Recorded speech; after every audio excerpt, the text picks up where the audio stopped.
At the pinnacle of his power, a man risks losing control. The world is not kind, so its kings become cruel. Murder is never mercy, it's never noble, and it's never redeemable. To the maniac, murder is an art form.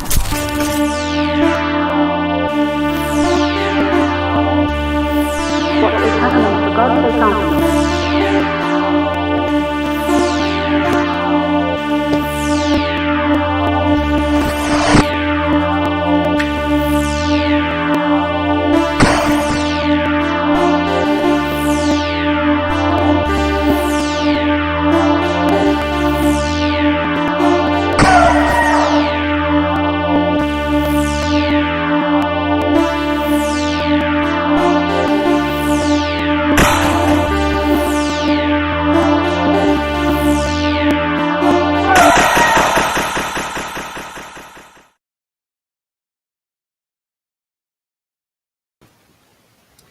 Welcome back to Visited by Voices Live. It is July 4th, 2020, a year best known as the year that the new founding fathers didn't need to take over because we have enough problems. I want to say hi to everyone out in the chat for joining me. This is kind of a crazy night to even bother doing a stream. I know a lot of you probably are just back from fireworks or barbecues with fireworks. So hello to River, hey Al for letting me know you wouldn't be on, 80s FM, Lost Cunningham, Darren Burrows, Marsby, hello to all of you, thank you for joining me. Please just someone out there let me know that my levels are okay, because actually I'm not actually seeing my own sound levels on my meter. It doesn't really mean anything though with the platform being what it is. I wanted to also just say that the 4th of July is a weird holiday in many ways because it's a holiday based on a sense of who we are as a people, and that's what it's always been. And this is a year where a whole lot of people with different opinions about who we are have been clashing very publicly. And it's unfortunate that we can't have a dialogue anymore. I don't know if the rest of the world is as divided. I don't know if the rest of the world is quite as divided as we are. But we need to do better. Yeah, okay, so okay. The sound is scratchy. Let me see about something. Hold on a second, guys.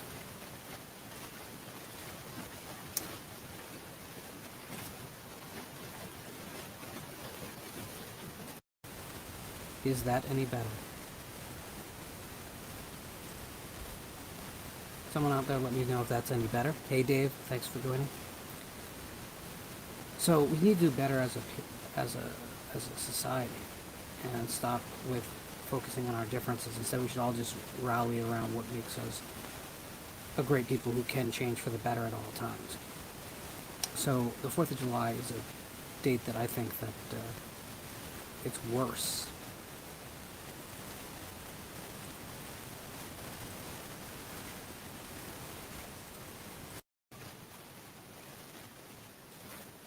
And how about now?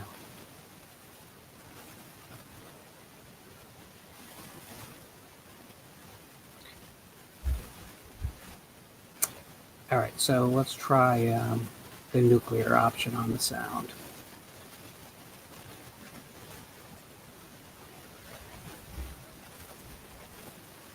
Give me just a second, guys.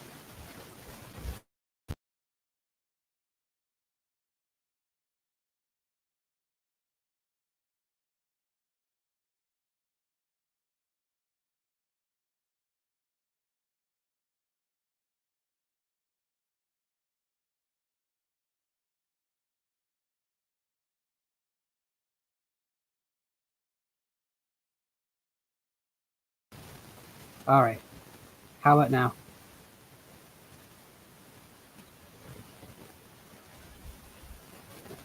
All right, well, I'm going to have to go because at the moment I'm not going to be able to troubleshoot this and maintain the show at the same time. So anyway, my big point is just let's use this day as the start of a new beginning, whereas we just go out there and treat people decent. Let's start with that. And it'd be a good way to recognize what the holiday is really all about anyway. Okay. All right, so I wanted to talk a little bit about something I did yesterday, which is I went to a drive-in movie theater, and for the second time so far this year, out of necessity, of course, because the regular movie theaters are closed still.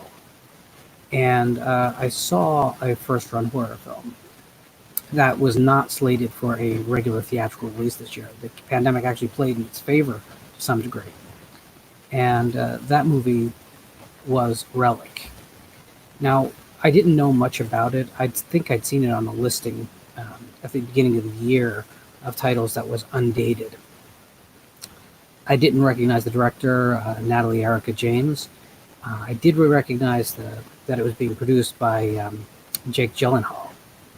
And I thought it was kind of weird that that kind of name value was not leading up to more of a high-profile release. But I was even more surprised when I saw the film that another one of the executive producers on the film is Joe Russo, half of the duo that made those Marvel movies. So you'd think this movie would be getting a lot more attention, but it took a pandemic and the closure of most movie theaters, and drive-in theaters work on a completely different economy, really. They don't work the way regular movie theaters do. And because of that, they often will have to take on a second feature as part of the double feature that is fairly inexpensive for them to get a hold of, and the ticket sharing is negligible. And that seems to be what happened here. But oh my God. All I can say is that Relic is definitely the best film I've seen this year. If you like slow burn horror, if you liked Hereditary, although it's nothing like Hereditary, it's about the only goalpost I can give you. It's a very, very smart, very, very literate, and very relevant horror movie. And it is a horror movie through and through. On the surface, if you watch the trailer, you might be getting vibes from like the Blumhouse haunted house movies. It's not that at all. It's a film about three women, and it is about the oldest of the women, the patriarch of the family, or the matriarch of the family, as it were, goes missing. And her daughter and her daughter go to the house to see if they can uncover what happened. And it's the trailer gives away more than it should, so I actually recommend you seeing it without watching the trailer. But I do understand that I wouldn't follow that advice, so I do understand that you may do that. Understand that all the surprises are not in the trailer. It is a lot more of a movie that's going to hit you in emotions that are both uncomfortable and new. And it's very possible by the end you're going to think it's a simple idea done in an emotionally complex way with some outstanding ideas, especially in the second and third act. I would say this has one of the best denouncements in any modern horror film. to the point whereas you feel like there's a reason you watched the film, not just to be entertained, but it confronts an issue that has affected a lot of us. If you've ever been a primary caregiver for an elderly person, this movie is going to really, really push some buttons on it. At the same time, every scare comes not with a loud sound and a jump, but it comes with a real foreboding sense of reality. You really feel the flesh metaphor at work. And by flesh metaphor, I mean, although we're dealing with, an idea that's a metaphor, it interacts with the story directly. And it just really is complex, intelligent storytelling. This is what we claim we always want. We want new properties that treat us like valued customers, not as if we're just drones, that will show up for any blood and breast film that comes out. It's remarkably mature. It doesn't feature any of the normal tropes. And although you could probably find some things to compare it to pretty easily, it has a just tenacity with its idea that is just really remarkable. Again, I'd compare it with Hereditary. If you loved Hereditary, you need to see Relic. Now, here's one of my things. Although I was really pleased to see it on the big screen, it's actually not a great film to see at the drive-in. I thought it was going to be. But because drive-ins naturally have to deal with some ambient light even at night, I saw it as the second feature in a double feature. It followed Raiders of the Lost Ark, which is a really odd pairing. There was still enough ambient light that some of the images which are, lightly lit in the film did wash out more than I suspect they should have. So a traditional movie-going experience would probably have been better for the film. And I can't wait to own it when I can control it in my own house. But, that said, I would absolutely suggest that you check your listings, and if a drive-in has it, go. Because this is going to be a film that you're going to want to say you saw in its release. So, I'm a little bit frustrated because we have a film in release right now that is really worth all the attention it could possibly get. And how many screens are playing in the country? I could find the listing for 3. Now, there's probably more than that because online listings are notoriously inaccurate, especially for a specialty market like the drive-ins, but it just really frustrates me. I know in the world of COVID, I have no right to really complain, but this is a film that needs to get seen. And I'm hoping that when this hits, VOD or Netflix or Shudder or wherever it winds up, that it will get the proper push that a full theatrical release would have afforded it for the home market. And I'm just not sure. I'm not sure if that's going to happen. So I am pressing as hard as I can. Please pay attention to this movie. I suspect that not everyone's going to universally love it. Serious horror films tend to be somewhat divisive. But for my money, this is what we need exactly at this moment. This is as polar opposite of something like that Grudge film that came out earlier this year, or The Turning, which on the surface it would seem to have a lot in common with, but in actuality it is night and day. It also is nothing like kind of the showy dynamics of something like It Chapter 2, which felt like it had to beat you over the head with every plot point. This is subtle and expects you to be intelligent.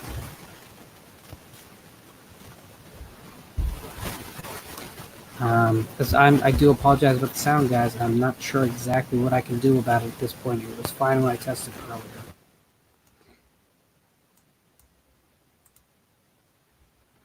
earlier. Anyway, James asks, he is Don't Look Now in my top 10 personal films. It's not, but it's a film I respect a lot. It's one of those movies I don't find myself re-watching a ton because I think it is a fairly grueling film to watch. and that's great. That's a great experience to have, but I don't think it's something you throw on at the drop of a hat. One of the problems I have with sometimes how I feel other genre fans treat the genre is that everything should be junk food, and I love junk food and I love junk food cinema, but there has to be real meals out there too. But you can't eat a real meal every day. So I love Hereditary, but I don't watch Hereditary once a week. I mean, that to me, not only would I fear that I would be losing the impact of that film, but I also feel that there's every chance in the world that it would make me appreciate it less and appreciate when I do get those series releases. I do like the popcorn flicks. I just expect popcorn flicks to be good on their own terms, and that's recently been a problem for domestic product. James also asks, so he's curious how many people stayed to watch Relic. More than I thought would. About a third of the audience stayed after Raiders. Now, that sounds probably pretty harsh, right? That 2/3 left, but you got to remember a lot of people brought their kids for Raiders of the Lost Ark. It's a theater that has 2 screens, so on the other screen there was Ghostbusters and a Jumanji film.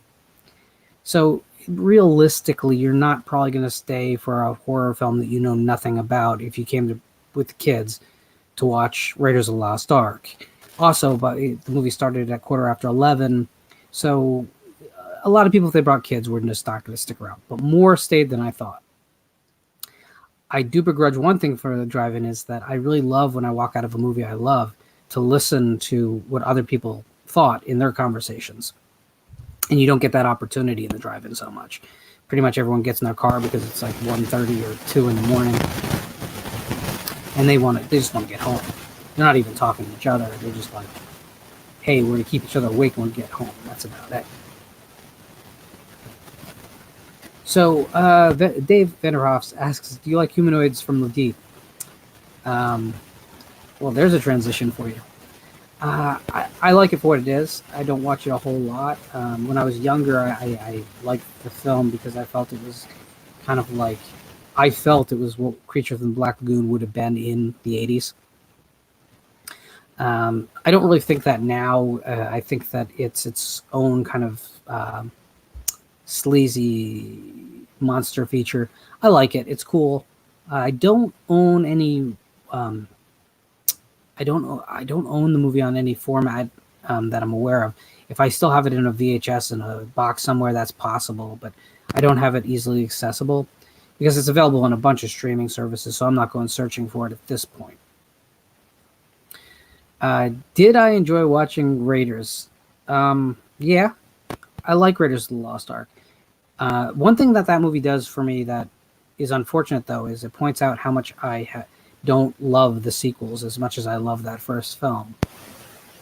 I know a lot of people really, they get into it. Oh, no, Temple of Doom is great because it has this or that, or Last Crusade is great because of Sean Connery. You don't hear much about the fourth film being good, but I got to be honest with you. I don't think they ever captured the lightning in a bottle after that first film again. The second two sequels are good films, but they're a distant shadow of Raiders. Raiders is exactly what that series promises, and it's an extremely likable film too. Also, it's an extremely violent film, which is kind of crazy because I'm thinking that we'll never get that Raiders magic again, even in a product not called Raiders of the Lost Ark. Simply because, I mean, Indiana Jones straight up murders people, like intentionally straight up murders people in that movie, and that kind of hero is probably gone for the ages. That Harrison Ford's bravado, kind of single-mindedness. Because I'm right in the big picture, I can do awful things to awful people. I think that's probably just gone. James says he thought Temple of Doom would be my favorite. So, Temple of Doom is the most obviously based on kind of the serials of all of them. It's just that I think that movie does a lot of things that don't showcase it at its best. Like the whole Indy gets put under the magical spells. I have problems with that. I think that it undermines the story and the character at the same time. Because I love the fact that Indiana Jones in Raiders is so quick to kind of defend himself as a rationalist, but deep down he believes in pretty much everything. You know that because he's like, oh well, we talk about the arc originally. He talks about it and says, oh well, if you believe this, sort of thing. Like he's very quick to be like, oh no, I'm completely rational. I'm a normal guy. I'm not superstitious. But by the end of the film, he's saying, don't look in the light because God's wrath is going to kill everyone. So I think Raiders kind of gets it right. Temple of Doom, because the kind of supernatural aspects are a little more blatant all around. I think that doesn't play. Also, there's just too much going on in that movie. There's the child slaves and the crystals. There's a whole lot of things going on. I think that simplicity works a little bit better. And Last Crusade, I'm just not a sentimental guy, and that movie relies on sentiment. And I think that the chamber where the Holy Grail is stored looks like an awful set. I can't believe it got into film. I mean, it looks like something made for a television show. That said, I will take any of the first three films as good films and watch them. But Raiders is it's just in a different league than the other guys. I don't know if you guys feel the same way, but I don't know. But again, are any of these films in my wheelhouse, or these films I'm going to rush to watch as often as I can? No, I mean, if I'm going to watch a jungle adventure, which is what the Raiders of the Lost Ark really was kind of based on, I'll go back to the movies that they were riffing on. I'll go back to the serials, simply because I think that in a lot of ways there's a purity that can't be reclaimed. So the other thing I wanted to talk about is A24 have announced that they were finally domestically releasing the Midsummer Director's Cut. I know I'm a little bit late on this news, but on the home video front, I don't pay quite as much attention as to new films. But the Midsummer Director's Cut is finally coming to America, so the whole 171-minute cut will be available on July 20th. And here's the big question I have, though. I mean, it's a $45 release. I usually am not comfortable paying more than $20 for almost anything. And I was kind of holding out on this one. I have not purchased Midsummer yet. And I like the film. I solidly like the film. I expected to like it more than I did. But I do really like the film. And I do want it in the collection. But $45. I think I'm just going to buy a used copy of the original issue, the R-rated cut. And I think I'm going to have to live with that, because I just can't really justify paying twice what I'm comfortable with for any movie. Especially, I mean, Midsummer's a movie I'm not going to watch more than maybe once a year. So, what do you guys think about that? Is that too much? Is that just, did they wait to build up demand?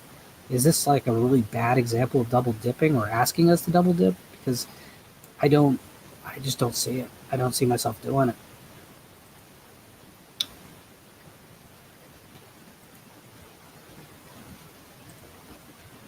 Oh, you know what? Let me try one more thing with sound. Because now I'm going to get fixated on it.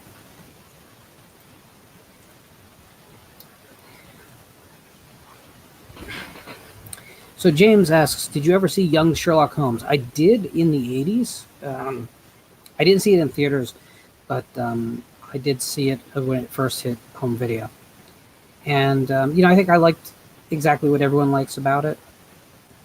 But even by then, I was already sort of getting, I don't know. I was starting to see the warning signs that what Spielberg was bringing to cinema, which was great, was already becoming kind of a norm.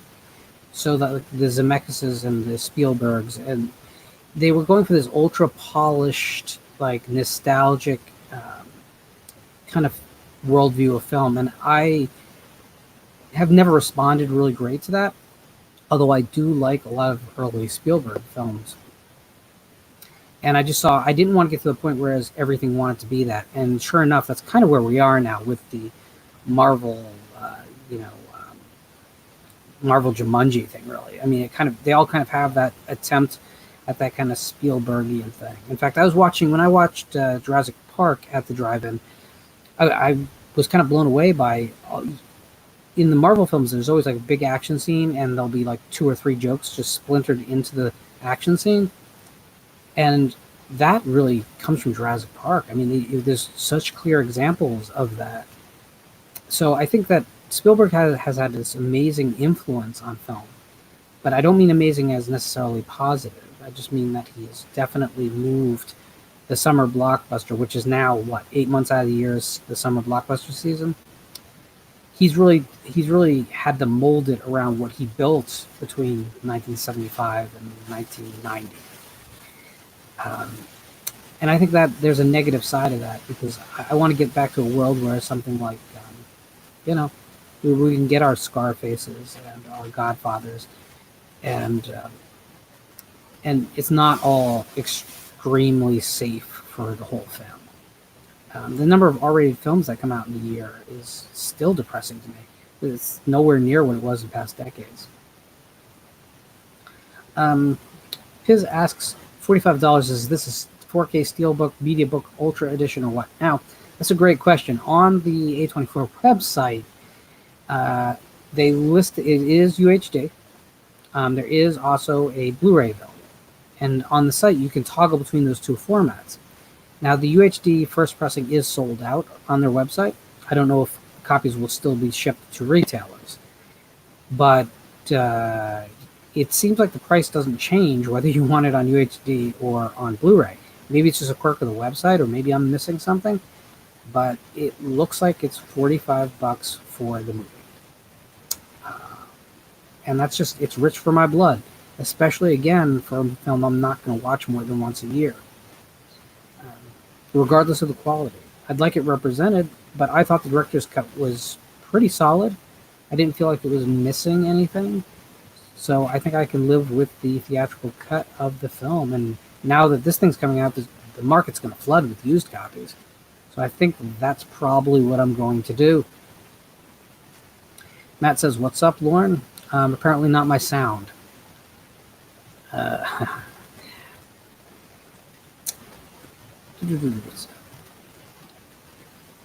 James says, I haven't seen it yet, so the director's cut sounds like a good time for finally being able to watch it. Well, my other thought there is I'd like to see it too. I don't know if I need to own it yet, because I haven't seen it. Theatrical cut I need to own, I guess, because I have seen it and enjoyed it quite a lot. But, if this thing's coming to physical media, there's no chance it doesn't hit a major streaming platform inside the next year. So I really think I'm going to get the opportunity to see the long version of the film. And maybe I'll be proven wrong and decide I need to sell my copy and get the director's cut. And maybe it'll be a big disaster, because maybe it'll be out of print and it'll be the buyer's, the seller's market on eBay or whatever. But I think I just kind of have to do it. I have to do it this way, simply because I'm not willing to spend the money. And it's not because I don't have the money, by the way. I just don't like setting the precedent that we're going to be paying $40 for a home video release. To me, there's no justifying, and it's just abusing the fans who are... You're abusing the best fans, right? Because the worst fans are the people who probably would never buy it. But the best fans are the ones that are racing to buy the newest and best. And to take advantage of them, to me, it's predatory. Matt says, I got some more movies from Amazon with loose discs and cracked cases. Does anyone have any recommendations for sites that package movies with more care? The funniest thing is that I don't usually have a problem if it's a single disc that comes in the mail. Usually Amazon does pretty decent. But it looks like they're multi-disc sets. There's usually always at least one disc that's rolling around in there. I do have actually right here this Karloff box. And when this thing came, It's a 3-disc set. And when it came, none of them were actually on the spindles. They were all floating around. Now, the discs boot up and they seem to play fine, but I haven't watched all the material because there's quite a lot there. I'm just hoping that it's all intact, because it might be years before I discover all of it. Because some of the movies, this is a let me make sure I get this right. 11 movie set, and I own some of those films on better copies, so I'm not realistically going to watch all of them for quite a while. So that's always a chance you take. I haven't found it. I know there's some eBay sellers who actually will put a folded over piece of newsprint inside the cases, so that if the disc does come loose, it's at least not going to go far, and it has something soft to rub against rather than plastic case. But I don't have any specific places. Dave asks, "What's up, Lauren? What's up, Piz?" Lauren is a late streamer. Today was one of those things where I didn't know whether there would be really an audience for a stream today at all, because a lot of people would be out watching fireworks or doing the barbecue thing, or so I figured if it was late enough, maybe there would be people around.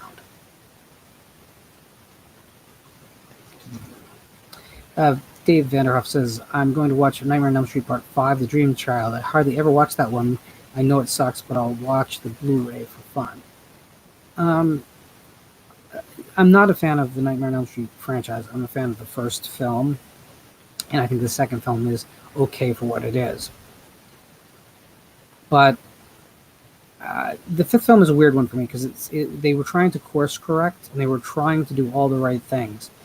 But they were trying to do all the right things while not lose the audience that the third and fourth films had built. And that's really a recipe for disaster, which is what the film ended up being. They should have gotten rid of all the jokes. They should have gotten rid of all the MTV-esque moments. And they should have just made the dark horror film that you can so clearly see they wanted to make in there. And I think it would have been one of our absolute favorites of the franchise. And it might have even redeemed some of the direction the series was going on. But unfortunately, they were too gun-shy to stop with the one-liners and to stop with the, obviously latexy, waxy special effects and cameras lingering on those. Which is a shame, because there is some stuff like the scenes in the insane asylum flashbacks that are actually kind of great. But there's just not enough great in that movie for me. James says, "Lauren, I might buy it, and if you want, I could send you the copy. I doubt I'll watch it more than once." Well, I appreciate that, sir, but I usually would prefer. I don't know. I don't like really having being indebted to anyone, and I know you're about to say something like you wouldn't be indebted, but it would be how I feel rather than how you feel about it. Jess Graham says, "Any Nightmare on Elm Street film is always fun to watch. Are you there? Are you going to be there for Jeremy Time commentary? Freddy's Dead: The Final Nightmare." Nightmare on Elm Street is just a franchise that I can't quite figure out the love for. I get the love for the first film, obviously. It's just a great, great horror film that has a lot going for it and a lot to say. But the series is pretty awful. In my opinion. I know a lot of people will sit there and say, "But Dream Warriors," but man, that doesn't help things for me. Dream Warriors does a lot of the things that annoy me about the later series. To me, there's a clear line from Dream Warriors to Freddy's Dead. You can see everything in Freddy's Dead beginning to form in Dream Warriors. Also, I don't like powered heroes. I don't like the heroes having, superpowers basically to fight Freddy. To me, that's the lamest choice that they could have made. That's worse than even like the fourth film coming up with a way to defeat Freddy in its final moments in a mystifying and completely random fashion. James asks, "Does that set come with The Walking Dead?" Now, I don't think I bought it for that, so I don't think it does. Let me check real quickly. It does not. But what it does have is the Mr. Wong Gothic mysteries, and those are available. But yeah, I didn't want to have to collect them separately. This was, in my understanding, was packaged for the kind of Walmart bins at Halloween time, and I never saw a copy in the wild near me. I would have picked it up. I mean, it does have the snake people on it, which I legitimately love as a film. The transfers are not great, as you'd expect from that kind of a set. That was meant to, it was probably a $10 set that gave you 11 movies, you know? But I appreciate being able to own the movies and then upgrade the ones that deserve upgrading. James asks, what do you think of the film Splice? Haven't seen it in a long time, but I liked it when I saw it in the theater, and I did buy a used copy on DVD from Blockbuster. So I must have felt pretty passionate about it at that point, because I didn't really buy a lot of used videos when the option was there. I wish I had the option today, but I didn't do a lot of it, and I remember thinking that Splice was kind of like a more commercial Cronenberg film. Like if all the body horror that Cronenberg had really been the one that introduced to cinema had found a really commercial vehicle, that movie would be Splice. But I have not watched it in many, many years. I'm not sure I have that DVD easily accessible. But if I do, maybe in the coming days I'll pull it out and give it another watch. What do you think, man? Is it one of your favorites? Piz says, you're just a Rennie Harlan mark. I don't think I am. I don't think I am at all. I just don't have that nostalgia for all things 80s that most people do. I think the 80s nostalgia is pretty hard for Dream Warriors. And to me, the 80s were, I lived the 80s. I don't necessarily understand why people want to make them out to be more than they were. They were actually a fairly obnoxious time period. Jess says, for the love of Nightmare on Elm Street, for me, the love of Nightmare on Elm Street started with the original film. Watched it at 5 years old, and the first slasher movie I recall watching all the way through. I've been hooked on Freddy ever since. Listen, man, I get it, and I would never try and convince anyone to stop loving movies they love. All I can say is, the series, to me, went wildly off the rails of what I wanted it to be, because that first film was so groundbreakingly frightening at the time it came out. And it almost didn't belong in the slasher wave, because slasher films, besides Halloween and somewhat the original Friday the 13th, just really weren't scary. And Nightmare on Elm Street was scary because it had all the elements of a ghost movie, a haunted house film of sorts in it. And it was combining that with this kind of supernatural slasher, which itself was a fairly new concept. So I think the first film set a really high watermark, and the second film does some interesting things, but is a much shallower movie. The third and onward, it just feels to me like they gave up on that original concept. They just wanted to do the Freddy variety show. Hey, what special effect can we get there with what joke afterwards?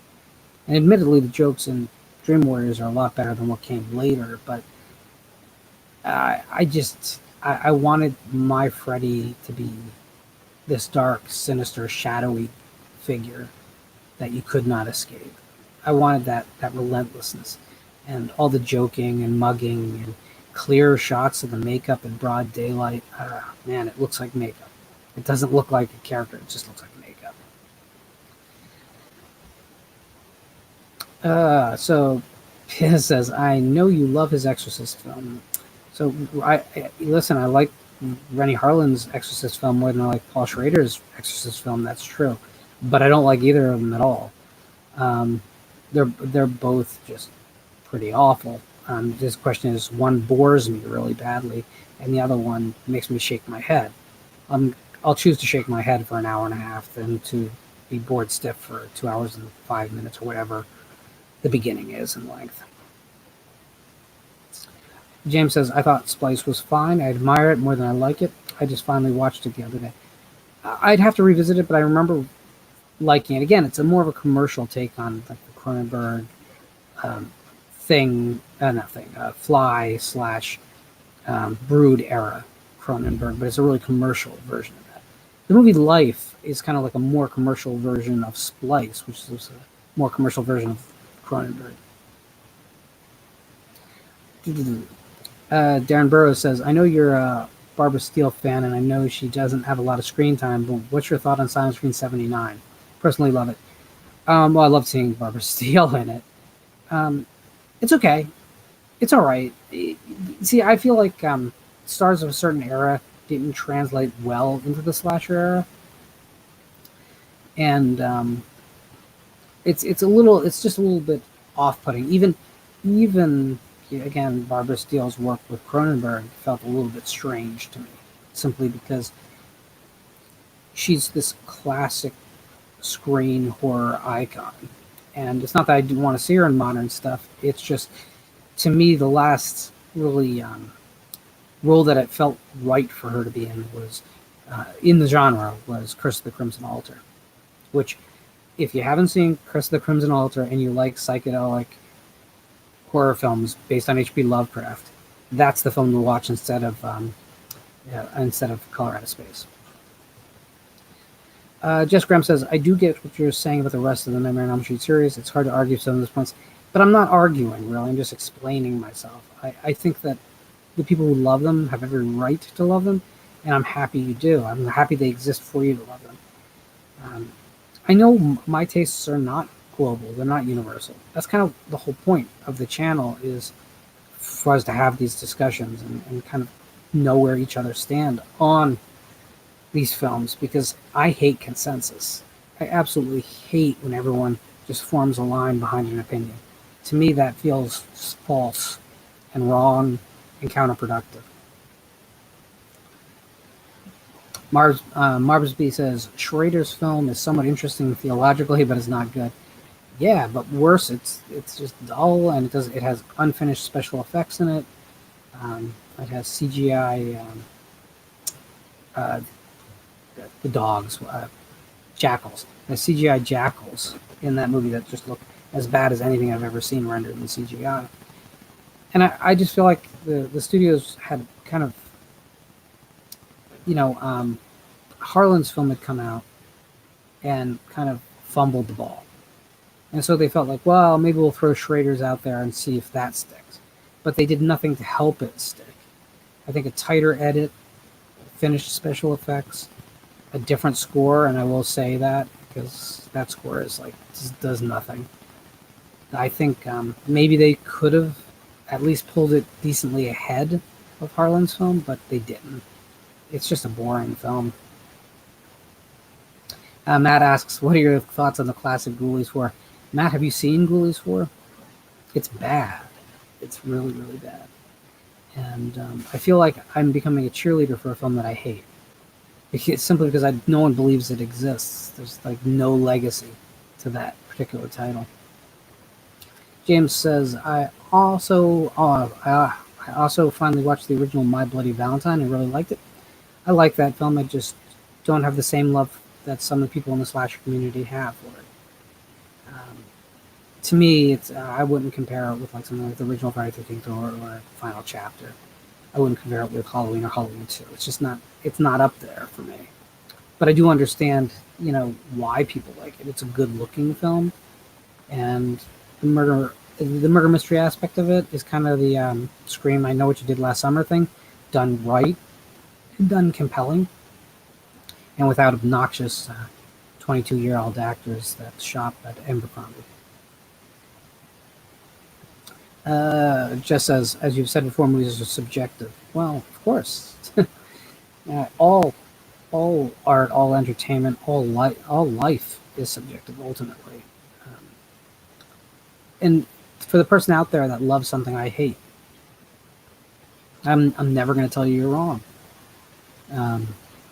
All I'll say is that when we have a discussion, we should have an honest discussion. So in other words, if we're discussing acting, just because it's just a film you love doesn't mean the acting is necessarily great. And if you hate a film, it doesn't mean the acting in the film is necessarily the worst thing ever. too many times I see people just like rag irrationally on films, and it's not even based in the film anymore. It's just they had a bad reaction to it, so they just want to tear everything in that film apart. Eesh. Marcus B says it has that made for TV movie feel.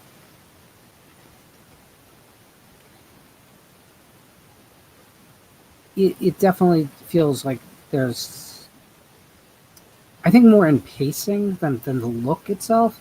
But yeah, I know exactly what you're saying. Piz says Ghoulies 4 is a masterwork from a true artist, Jim Wynorski. Compared to a lot of things Jim Wynorski has done, I guess it probably is not something he's ashamed of, but I bet he doesn't put it very high on his resume either. Darren Burrow says, My Bloody Valentine to me is the perfect slasher. And I completely get it. It's just, I'm a very emotional viewer, and I like when things connect with me and make me feel things that I haven't felt before. And kind of the same way I don't have the same feelings that a lot of you have for The Burning. I like The Burning. I just don't love The Burning because it didn't make me feel. And you really can't control or force yourself to feel a certain way. I don't think there's any good reason necessarily to try and win yourself over on a film, I just feel like you should feel the way you feel about a film, and maybe it'll change. The original Phantasm, I've said this before, but I was very sick the first time I watched it. I was very young and very sick when I first saw Phantasm, and I did not have a good experience with that movie. And for years, whenever that movie would come on, I would start to feel a little bit of the phantom sickness from when I first saw it. So I avoided the movie. And if you would have asked me at 8, 9 years old, 10, 11, 12, whatever I was, hey, how do you feel about Phantom? I hate that movie. It's awful. It's a horrible film. Because it's how I felt while watching that film. Now, I got over it, and I love Phantasm, and I think Phantasm is a landmark of the genre. But having a bad experience with a movie does color any of our perspectives. So you just always have to be careful. Oh, Matt, Barbara Steele did not audition for Ghoulies 4. She auditioned for Ghoulies Go to College. And they just didn't buy her as a college student anymore by then. I would have cast her in anything. Matt says, horror movies are extremely subjective. I hear a lot of people say some of the most boring movies are the greatest. Yeah, and you probably feel that way about me sometimes, because I do love slow burns. Again, if you want to know the scariest film I think ever made, it's The Haunting of Julia. And besides the very beginning and very end of that movie, there's not a lot that happens in that movie. There's one like random electrocution death, but it's not a action horror film in any regard. And that's kind of what I love about it. I love to kind of be steeped in worlds that make me feel things, especially uncomfortable emotions. One of the reasons that I think that Hereditary is a film I keep bringing up is because it really brought out feelings that I didn't expect to have. When Charlie dies and the brother leaves her body in the car and just goes to sleep, or at least goes up to his bed. I don't think he slept at all. Man, did I feel something I couldn't even calculate having felt that before I felt it. And that's what I think a horror movie in particular has the ability to do. Great horror films can make us go places mentally and emotionally that no other genre has the capacity for. Now, mind you, for a lot of people, they don't want to go to those places ever. And sometimes I don't want to go to those places. But I always feel rewarded for having gone. And I think that's what the difference between horror fans and more mainstream film fans is that we actually kind of want to go to the uncharted parts of the map. And every once in a while, we get to go there. Jess Graham says, I just ordered a paperback copy of Visited by Voices on Amazon. I'm excited to read it. Now, Jess, thank you so much, sir. Let me explain what that book is, because I like full transparency. That book is a collection of short stories, all that appeared in anthologies or magazines. And unfortunately, anthologies and magazines all kind of go away after a time and they become unavailable. And for someone to try and get all those stories, they would have had to really, hit up eBay, hit up a books. They would have had to really do some work. So I put that collection together to have a one-stop shopping for all these books that appeared in professional periodicals and anthologies as one-stop shopping. Do understand that that is an example of self-publishing, but I think it's a legitimate way to self-publish, to keep those stories available rather than have you guys search. Because publishers really are not interested in single author collections, at least not at my level. I mean, if you're a Stephen King or whatever, then they're interested. But at my level, there's simply not. But all those stories, and you'll see when you open the book, you'll see that there's a credit list telling you where every one of those stories originally appeared.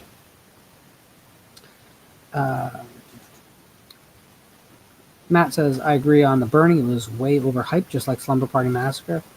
I think Slumber Party Massacre gives you exactly what it promises to give you.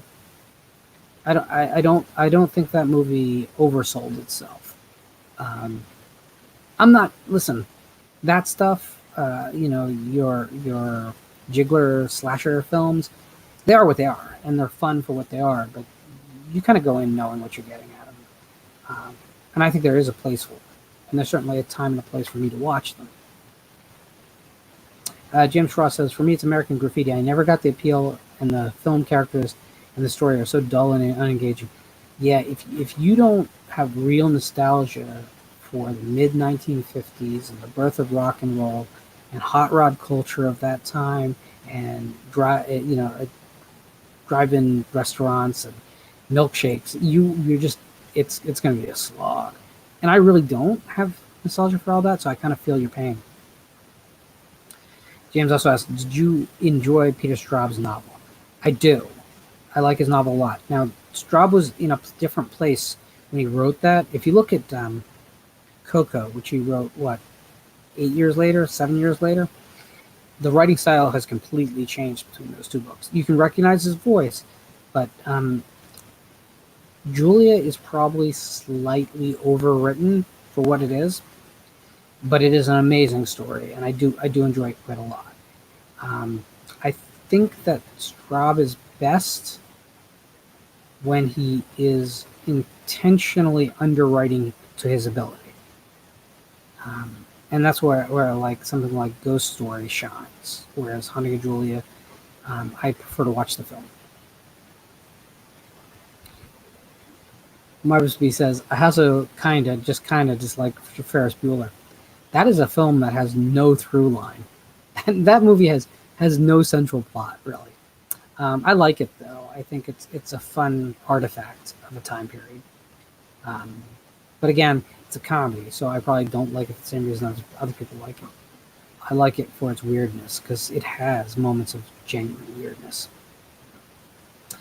Matt says, I like Pi better than Requiem.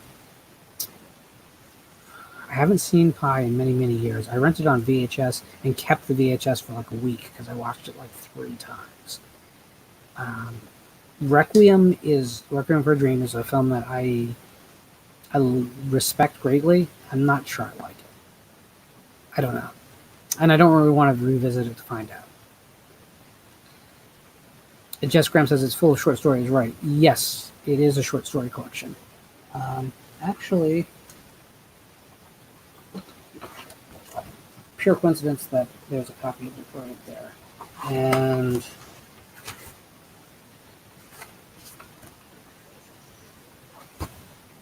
so at the back you can see the acknowledgments of where all the stories appeared. Yeah, so I'm very proud of that collection. These were stories written between 2009 and about 2000, maybe 15, and all of them were published in that period. It does include Pressed Butterflies, which is a story that did a lot for me because it got a lot of notice in all the right places. Gibbs says, did you like The Town That Dreaded Sundown? If we're talking about the original, I like it. I like the idea of presenting it as a documentary, but not really. I think that's really effective and cool. It was probably done more out of necessity than anything else, but I do really like that movie. Now, the remake, I have less pleasant feelings about, and I've been very much assured by people that I'm wrong about that, and if I revisit it, I'll have different feelings. I've only seen it once. I probably should revisit it, give it one more chance. Marbsby says, okay, I wasn't sure since both Arnavowski and John Hughes both seemed like they both fell out of favor with a lot of people, notably Hughes. Well, Hughes is just one of those guys that I have problems with his subtext, always. I loved the first half of Breakfast Club because it seems like a really, really honest look at kids from that time period. And I love the fact that, the outcast kid, the tough kid, is the only one being honest and true to himself. So we root for him. And Judd Nelson perfectly portrays that archetype, right? And everyone else has has growth to do. But what I don't like is from the moment they run to the lockers to get drugs, they start the movie on this whole different message about we're all really the same. If we just take a moment to know each other, we're all the same. And that culminates with them taking Ali Sheedy and turning her into a Barbie doll from this kind of grungy, kooky character that I really liked, and I think everyone did, into just this prom princess thing. It's grotesque. It's saying that, conform and your life will be better. And to me, the first half of the film has exactly the opposite message. And, so I think John Hughes is just one of those guys that, and I'm not so much talking about his outright comedies. I'm talking about his teen films that were meant to have messages.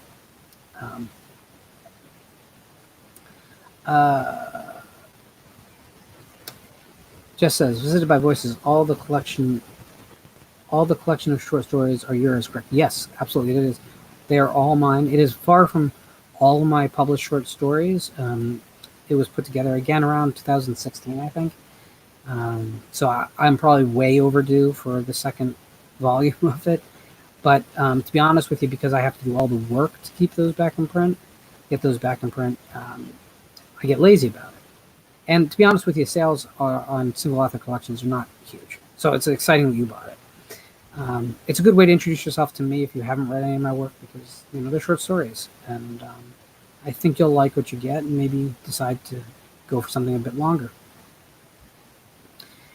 Steak Sauce has made it in. How are you doing, sir? James Frost says, he's asking something of Gibbs, and I've never played any video games pretty much, so it's Pac-Man and Dig Dug, so I can't go near that. Darren Burrows says the remake of Town That Dreaded Sundown is like a decent Scream knockoff. And you might just have nailed it, sir, because I think I have such a bad reaction to the kind of the Scream aesthetic.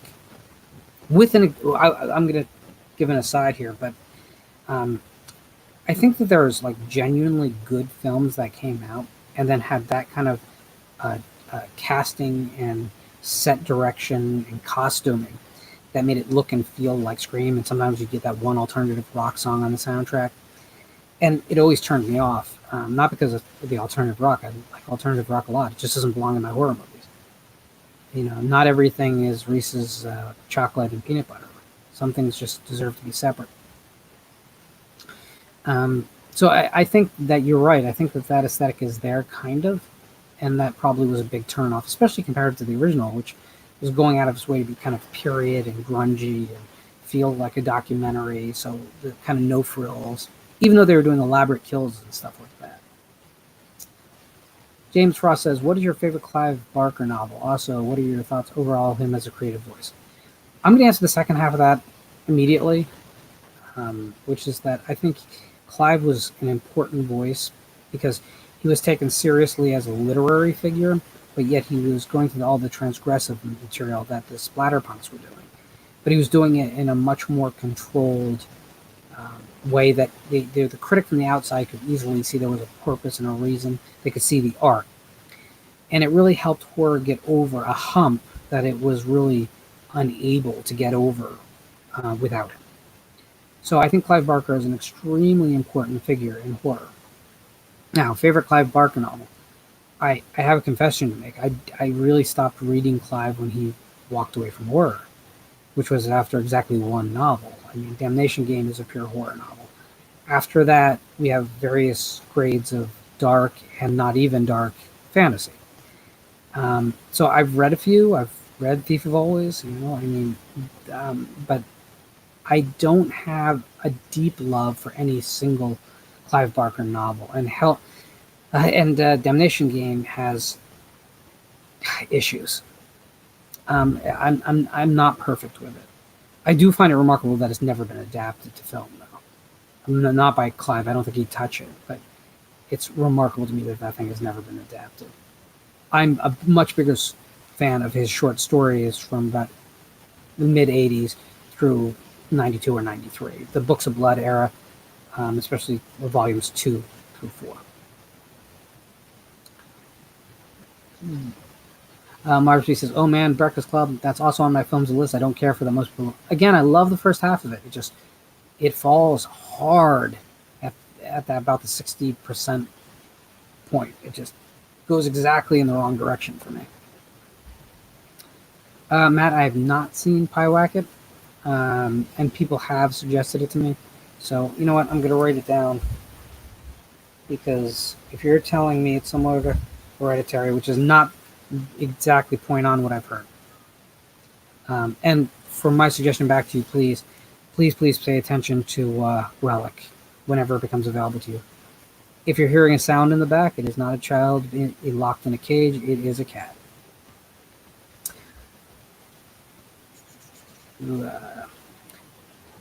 Steak Sauce says, "I'm frustrated by the lack of shiny lights and loud noises." Well, there's more than enough films to give you all those elements that you clearly love. Marvel's Beast asks, "Since this seems to be a multi-topic stream, I have to ask a mammoth question or two. Do you think it's safe to say we'll never get a Blu-ray releases of House of Games or Homicide?" Homicide, I just don't see the audience for. House of Games, I think, could happen. I think it has to happen soon, though, because again, the market is just dwindling for what's acceptable as releases. A lot of these companies continue to pump out what they can right now because they have to bring in some kind of revenue stream from new releases. But they've worked through most of the collector's titles. I think House of Games is renowned enough that we could see it. Homicide is, though, it's just so off most people's radar. I don't see it. Do you? So Jess says, "I was going to say, I was hoping it would be a good introduction to your work with the variety of stories. If I even dig some of the stories, I will have to give Blue Eel a try next." So here's something you may. So there is a story in this collection called Continuity, which Continuity actually is a side story that off of Blue Eel. So what you're saying may directly be possible. Now it's going to be it may be a little bit less than obvious how the puzzle piece fits, but it does fit. And I do appreciate it, guys. I try not to make these streams about me trying to sell my books. You guys, I think, know that, but I do really appreciate when any of you show an interest or have a bid buy one. That's just amazing to me. And James Ross clarifies that Marvel's B, you are in luck. The House of Games has a Criterion Blu-ray release. That makes sense. I mean, I think that film is really respected. Gibbs says Bleak December is the way to go. I tend to agree. Only because Blue Eel was edited within an inch of its life by an editor who had a vision for that book that wasn't necessarily aligned with my vision. So we kind of the text that you get now is kind of a composite between what he would have done and what I would have done. It's all my words, but it's not necessarily my original vision. But I believe December is much, much, much, much, much closer to a pure Lauren Dixon novel. Marvin says, it seems strange that we haven't gotten Blu-rays from from the first two films of a key filmmaker. But that may be because it seems to me, at least, that Mamet is talked about less and less. Inside the film circles, yeah. I mean, it's for in playwright. As a playwright, he's we're beyond renowned, right? But you have to be aware that the other thing is that Glengarry Glen Ross has cast a huge shadow, and when people think of Mamet, that's what they think of. And rightfully so. It's a masterwork, both the play and the film. So I think realistically, the rest of their career is always going to take a back seat. Steak Sauce says, I'm more of a long December guy. So you're more of a Counting Crows type of dude. How drunk are you, Steak Sauce? Yeah.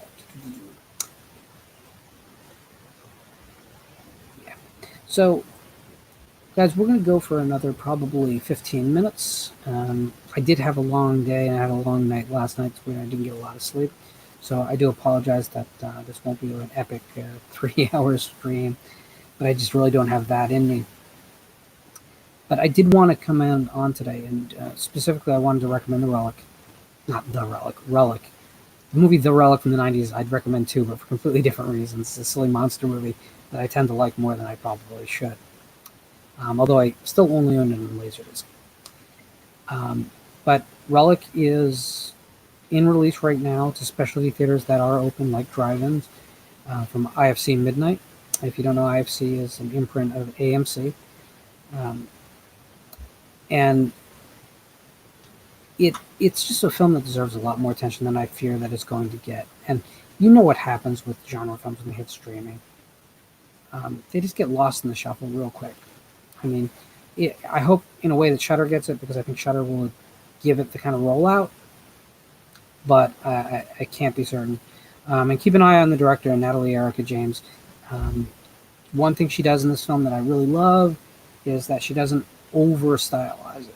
It is a stylish film, but it knows not to draw your eye to its style. So, like if you saw Gretel and Hansel, you may have noticed it's a beautiful film, but you're watching the set design, and you're watching the costume, and it's like you're not really watching the story. You're watching all the beautiful elements that were put into the making of the film, and that's its own thing, and I get it, but Relic does everything in service of story. It doesn't oversell any aspect of the production that it doesn't need to, and I think that's really, really, really smart. And so I want you guys to notice that. I also wanted to come on as just a solo stream. This month I'm going to have guests on Mondays and Thursdays. On most Saturdays I will come on just kind of solo, and we can just hang and chill and catch up. Let's see. Gibbs says, I've never... we're talking video games, so I'm lost. Darren Burrows, where did you get your Game Over poster? I'm from the UK and can't find one anywhere. There's a good reason you can't find one anywhere. They don't exist. So there are companies that will print anything that you ask them to. So you have to find a good source digital photograph for them to work from, which is in itself problematic, because if you want a one sheet sized 27 by 40 theatrical poster, you have to find something with extremely high resolution, and that is not simply a Google search. But I would say that if you just search for trying to find a Game Over poster, you're just not going to. You're not going to. I would recommend looking at those services that will print. And by the way, those aren't necessarily illegal.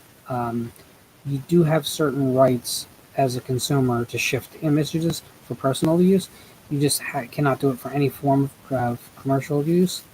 And you have to be a little bit careful about if you alter an image, you may be in more trouble. Matt says, I've been debating on going 4K, but I have been hearing about disc reading problems or some films looking the same as Blu-rays for double the price. What's your opinion? I give this opinion a lot, and it doesn't change. It depends on what your setup looks like. If let's put it this way. If you bought your television on sale, stick with Blu-ray. And that's not putting anyone down. If you bought top end, you really need to go UHD 4K. Because you're not getting everything you can out of your television ever anyway. My big thing though is always buy movies on the format that makes sense for that movie and you. So if you're a guy who watches Jaws 4 times a year, upgrade to the best you can for it then, because it makes sense. But if you're a guy who watches The Changeling once every 5 years, you probably just want to buy a used DVD, or even just handle that through streaming. Just because, I mean, realistically, spending money on something that's pretty on a shelf gets old. I know it might not feel like that if you're new to collecting, but you have to actually use this stuff. Just like books, I could never get into the high-end, collectible book market because I read books. I don't want them just to sit on the shelf. I want to take them down. And if I read a book, I don't keep a book just because I've read it. If I love it and I know I'm revisiting it in a couple of years or less, then I keep the book. And then I want a great edition. I want a good edition of it that's going to hold up and be sturdy. But it's the story I care about. I don't care about the binding or the end papers. I don't care about it being tray cased. And if you don't know what tray cased is, I'm actually kind of envious of you because it's the most self-indulgent publisher crap possible. Jess Graham says, I know you try not to push your books. I have enjoyed your YouTube content shows very much. It makes me glad when I can support you even that much. The idea, sir, really is that if you love the show, there's a lot of YouTubers out there. There's a lot of content providers out there. And I don't want to do the Patreon thing. I don't want to do the ads that come back and benefit me thing. I just don't want to do that stuff. If you want to support me, I want you to get something back for that support. Not just the show, not just me coming on the air and talking to the guests I can wrangle or whatever. I want you to be able to get something that has real value. So, that's the thing. If you want to support me, that's great. Buy a book. I'm easy to find online. I'm not going to go crazy. In the description, yeah, there's links, but I don't want to go too crazy with it. But I think a community gets built best when everyone feels like they understand the motivations of everyone else. And yes, this is about promoting myself and selling books on some level, but it can't just be about that. And I think too often there's some YouTube channels I watch and they're always like bombarding you with merch or hey, let me talk about, and they talk for 3 minutes about some sponsor. I just don't have the patience, the inclination, or the stomach for any of that. I just want us to be able to get together. I want to be able to talk to some people I admire in the horror community, whether they're just fans or collectors or people who run labels or people who make films, people who talk films on podcasts, people who write, screenplays or write novels or write poems, people who spend hundreds of dollars making cosplay outfits for conventions, people who throw conventions, people who represent artists. I want to talk to all these people and I want to present all that to you. But I want you guys to always know where I stand. I don't want any surprises. I don't want you to ever have to question my motivations. That was really long-winded for what it was. So we're talking video games. James Frost asks, what do you think of the Blade Runner movies? I like both Blade Runner movies. I think that 2049 might be the better film. I think it's painful to say that because Ridley Scott's film is so groundbreaking, like unbelievably best miniatures in film history. Best at that time out of the box thinking about crossing genre and noir and science and dystopian science fiction. No one was thinking of this stuff. This stuff was in novels they weren't, but for film, no one thought you could do it. it took the idea of like the Cloud City from Empire Strikes Back and turned it on its head and said, we don't have to be a cheesy matte painting. We can build a fully functioning world.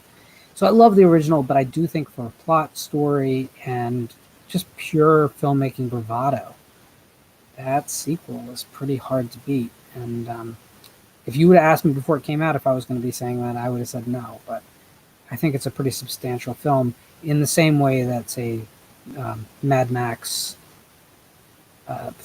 Fury Road is unexpectedly better than its predecessors. Which is why we should never write off sequels, but we should probably stop with long-running franchises. There is a difference between the two. Matt says, so I think I will just stick with Blu-ray with my $250 Spectre TV from Walmart. Yeah, and dude, you know what? The other thing is, the technology has gotten to the point whereas that most of us can buy what we need for a comfortable viewing experience for so much less money than it's ever been before. I wouldn't chase the newest and best. I don't own the newest and best. I have a nice television, and it's properly set up so that I'm getting every ounce of, resolution and color and stability out of it. But I'm not a guy who's going to spend 10 grand on a television set. I'm just not. So I have to decide every film, like, what makes sense. And sometimes the pricing will tell you that too, by the way. Sometimes you walk into a store and you'll see a physical copy on Blu-ray be cheaper than DVD. Well, why would you ever buy the DVD then? Even if it's a film that you're probably not watching enough to upgrade. It's all about price at that point. But UHD, you got to be careful. We don't know what the future looks like for it. There's very few manufacturers of players, and one of them has pretty much, Samsung abandoned the format when they were one of the first on the market. Just got to watch the market and be sure. I love the format. I think it's better than Blu-ray. It's a lot more stable. HDR is a godsend for a lot of, it's a godsend for a lot of films with color. There's a reason we're not really getting black and white films on the format.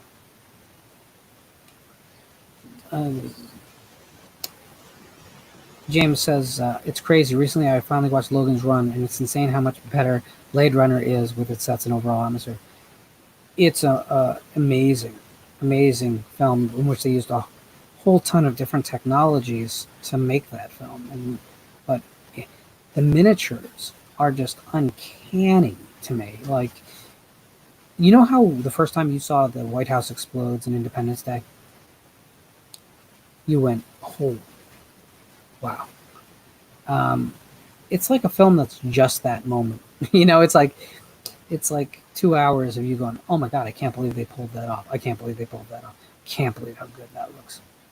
And to my money too, it's Harrison Ford's best performance because it's the one role where he was allowed to be really conflicted. Like, Han Solo is a smuggler and he'll shoot first, but he's always put against the wall before he makes kind of those crazy decisions. Deckard has decided on a career path where he's going to do something that's morally, at very least, ambiguous. And I think it's his best performance because I think it's his most difficult performance. That said, 5 minutes of a screen of him telling a computer to zoom in on a screen. I'm not saying it's a perfect film. James says, I heard Psycho is coming to 4K. I wonder how it will look on the format. So,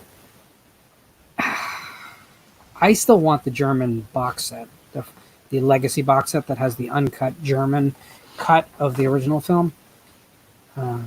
That would be more interesting to me to get a hold of than the US theatrical cut on UHD.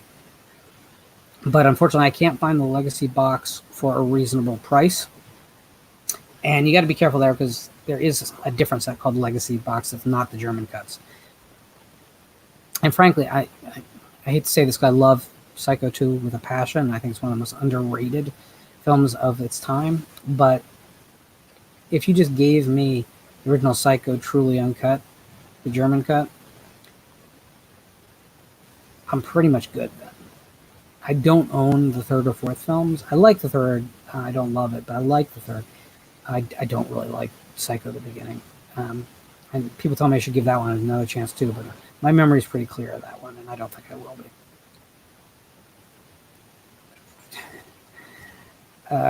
They are releasing a Hitchcock set on 4K. It'll probably look the same as Blu-rays.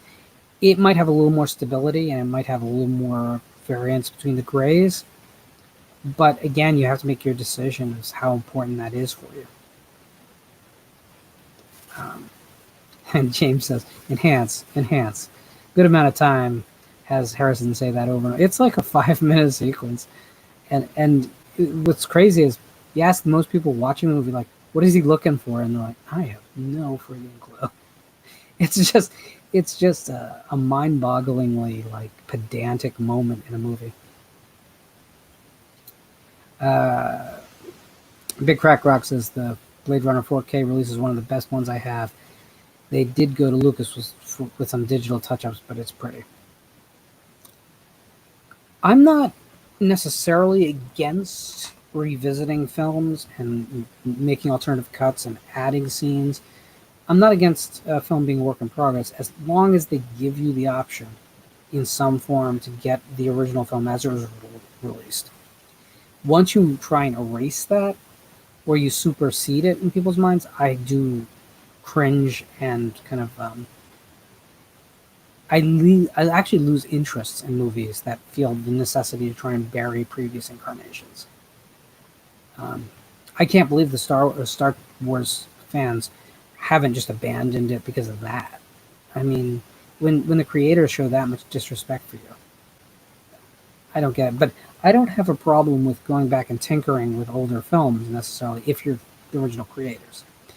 Because, to be completely honest with you, the process of taking a film meant for theatrical distribution and then putting it on a home video format, there's always changes to a film when that happens. You can't color grade the same for a movie theater screen as you do for a television screen. Even modern television screens, you really can't, because you're not talking about light and celluloid. You're talking about a digital approximation. So I don't have a problem with tampering with films necessarily, if that's the word you want to use, simply because it happens no matter to every film, absolutely every film. There's no such thing as a truly original theatrical version on home video. Just by the nature of how we convert things, it's impossible. But I think that you have to make the original cut of the movie always available. And I'll go a step further. If a film had a mono soundtrack when it came out, I don't mind you creating a complex DTS presentation, but include the mono as its own track. Always include the mono as its own track. Piz asks, what do I have against Jeff Fahey? Well, you know, he doesn't always clean up after his dog when he walks the neighborhood, and it's just a pet peeve of mine. I'll get over it, I guess, someday, because he's a good actor. James Frost says, I like that they changed the background of the dove flying up into the city, whereas as before, it just flies up in front of a silo, if I remember correctly. I don't have that much of the photographic memory of Blade Runner. I'm always kind of like in a daze from the movie because it just takes me to a world that I want to spend time in, which is why I forgive the fact that it has huge pacing problems.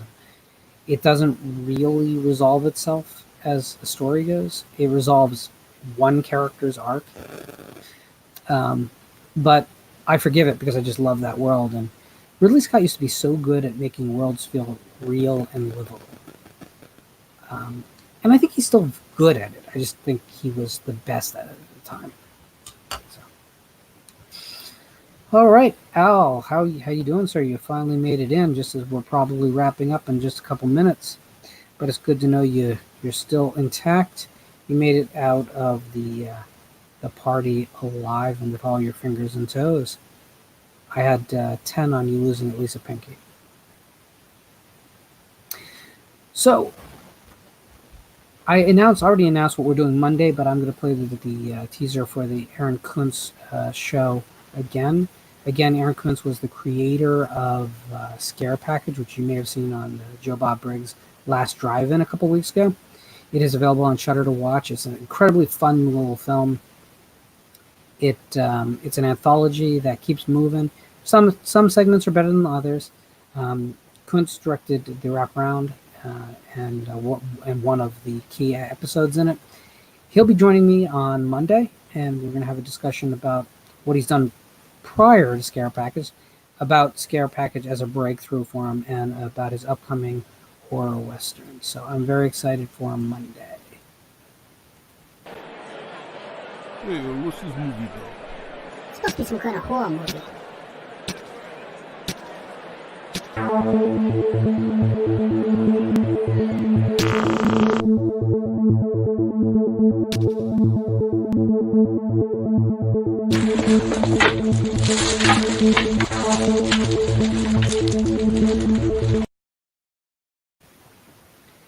And I don't know if you saw his Twitter recently, but he kind of spilled the beans on Fright Rags. Actually, will be putting out Scare Package T-shirts. They'll be announcing it in a couple weeks. So definitely, that film is definitely growing its own little cult following, and it deserves it. It's a lot of fun. Joe Bob Briggs is in the movie itself, as spoilers. But I thought it was fun. I mean, it obviously was made at a budget, so you got to go in realizing that they didn't have the world at their beckon.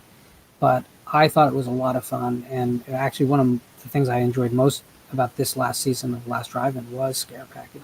So when I reached out to him, and he enthusiastically said, "I can't do anything for 2 weeks because I'm so busy, man," I expected I would never hear from him again, and exactly the opposite was true. He came back with a date. So that's very exciting for me. So we will have a show on both Monday, that's the Kuntz Show, and on Thursday, where we have another exciting guest from a very different part of the horror industry. And I hope you all can join me for both shows. If you could leave a comment, under this video, if you can like it, all that normal stuff, I'd love it. But the biggest thing you could do for me, honestly, even more than buying a book, which I'm blown away that you guys are crazy, but thank you for all that. But the biggest thing you could do for me, though, if you want to help me right now, is just spread the word, invite other people who you think might be interested in these conversations over, because I'm trying to get to the point where the YouTube algorithm is promoting the show outward to people, besides the people who've already found me. And again, that's all about the more people we have, the more we can do. And we can build a network and a communication base and a home for all of us. So anyway, if you could do that for me, I'd really appreciate it. The more subscribers, the more I can do with this channel. I do put a lot of work into the channel. It's not something that necessarily is as easy as I initially thought it would be, which was I thought I'd turn on a camera and babble. And it's turned out to be a little bit significantly more work than that. So anyway, I do appreciate each and every one of you. And have a great rest of your weekend. And remember, use the holiday as a reminder to treat everyone like you want to be treated. That's what America should be. It's not about all this nonsense. It's not about the politics or the social interactions. It's about just how about we all treat each other with respect and a little bit of kindness. Thank you much, guys.